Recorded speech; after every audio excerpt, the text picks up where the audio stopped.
Welcome back to another episode of Warren Cali. In this episode, I'm going to talk about Mexican Mafia member Donald Little Man Ortiz. Donald was born in 1962 and grew up in Whittier, California. Donald started his life of crime early. At age 11, him and two of his friends robbed someone inside their home for a tape deck. This would lead to him being arrested, then being declared a ward of the state. This all led to several crimes in his youth. At 12, he was stealing cars, snatching purses from women, even having brawls with the police. After the police asked him to leave a jack in the box, he started an altercation and then got into a fight with the police. At age 13, Donald joined a local gang in his area called Whittier Varia Locos, and that's where he got his name Little Man from. His crimes became way more serious, and he stayed in trouble the following years in his life. At age 19, Donald was convicted of manslaughter and did 4 years out of a 7-year sentence. Just a year after Donald got out of jail in 1985, he would be sent back in jail in 1986 on a strap charge. He was sent to LA County Jail. In County Jail, this was where Donald's life forever changed. All this time, he was just a low-level street dude. Now in County Jail, he was given a proposition: take the life of a Mexican Mafia member named Kojak and become a new member of the Mexican Mafia, or else. Kojak had been out of favor of the Mexican Mafia for years. Even while he was in prison, a few years prior, the Mexican Mafia made an attempt on his life, but he survived that. Fast forward to 86, he was in LA County Jail fighting other charges, and he was on the hit list. Kojak's life was took, and Donald was now an official member of the Mexican Mafia. By 1989, Donald was 27 and in Pelican Bay prison running with the Mexican Mafia.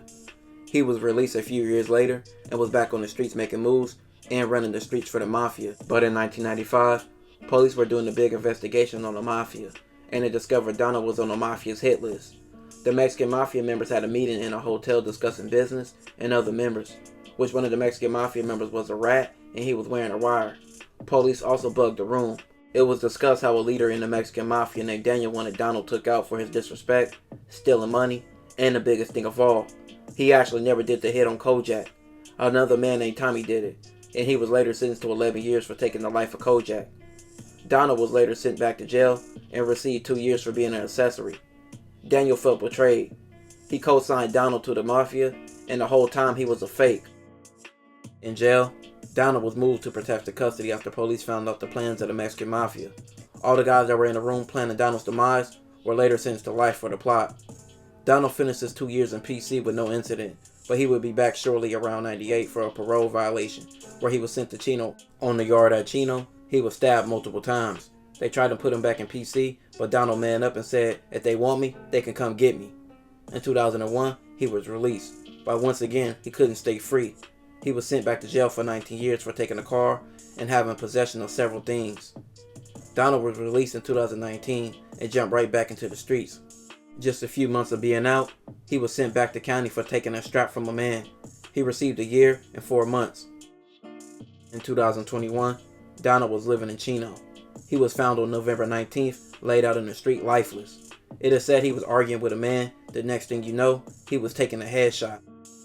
Donald was finally caught up with after surviving decades of attempts on his life, but this time was finally his time. This was Donald Little Man Ortiz's story. This will conclude this episode. If you haven't already, make sure you check out my previous videos. Don't forget to like, comment, and subscribe.